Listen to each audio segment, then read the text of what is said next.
നമ്മുടെ ഈ ചാനൽ കാണുന്ന പുതിയ സുഹൃത്തുക്കൾ ദയവായി ഈ ചാനൽ സബ്സ്ക്രൈബ് ചെയ്യാൻ മറക്കരുത്.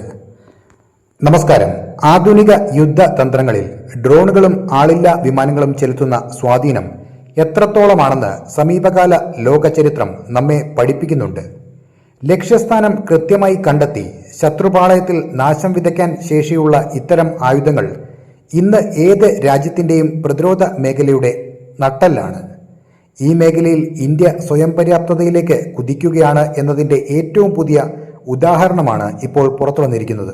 പ്രമുഖ ഇന്ത്യൻ ഡിഫൻസ് കമ്പനിയായ നിബേ ഗ്രൂപ്പ് വികസിപ്പിച്ചെടുത്ത വായു അസ്ത്ര എന്ന ലോയിറ്ററിംഗ് മ്യൂണിഷന്റെ പരീക്ഷണങ്ങൾ വൻ വിജയമായിരിക്കുകയാണ്. 2026 ഏപ്രിലിൽ നടന്ന ഈ പരീക്ഷണങ്ങൾ ഇന്ത്യൻ സായുധ സേനയ്ക്ക് നൽകുന്ന ആത്മവിശ്വാസം ചെറുതല്ല. എന്താണ് ഈ വായു അസ്ത്ര? എന്തൊക്കെയാണ് ഇതിന്റെ സവിശേഷതകൾ? നമുക്ക് പരിശോധിക്കാം. സാധാരണയായി കാമിക്കസെ ഡ്രോണുകൾ അഥവാ ചാവേർ ഡ്രോണുകൾ എന്ന് നമ്മൾ വിളിക്കുന്ന സാങ്കേതിക വിദ്യയാണ് ലോയിറ്ററിംഗ് മ്യൂണിഷനുകൾ.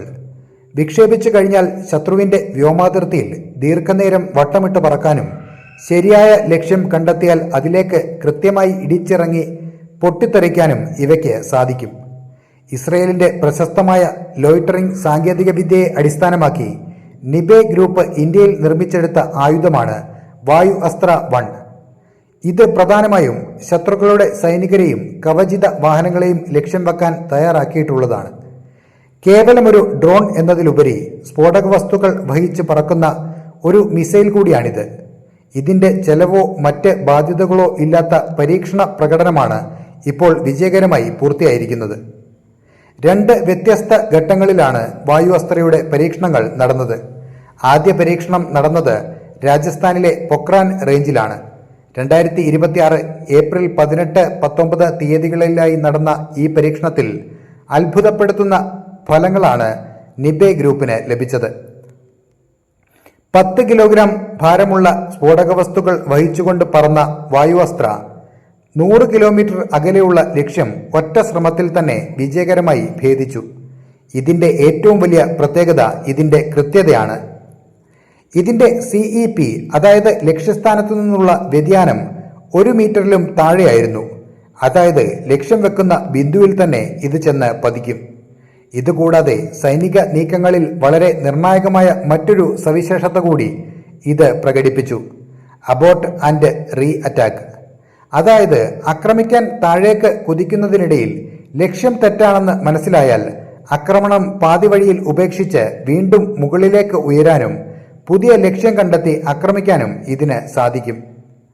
യുദ്ധങ്ങൾ പകലിൽ മാത്രമല്ലല്ലോ നടക്കുക. രാത്രിയുടെ മറവിലുള്ള ശത്രു നീക്കങ്ങളെ തകർക്കാനും വായു അസ്ത്രയ്ക്ക് കഴിയും.